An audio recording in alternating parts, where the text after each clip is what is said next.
আজকে আমি আমার মা কিভাবে মাংস রান্না করবে তাই দেখাবো, চলো। তো আলুগুলো মা ভালো করে কেটে কড়াইতে তেল বসিয়ে তেলটা গরম করে আলুগুলো কিছুক্ষণের জন্য ভালো করে নাড়িয়ে নিল। আর যদি রেসিপিটা ভালো লাগে তো একটা লাইক করে দিও।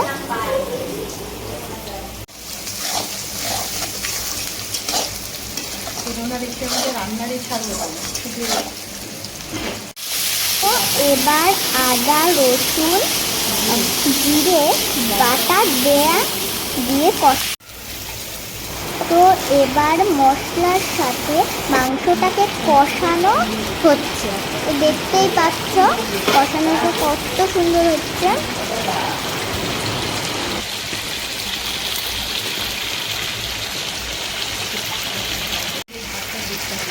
এবার আলু ও জল দিয়ে কিছুক্ষণ রান্না করলে তৈরি হয়ে গেল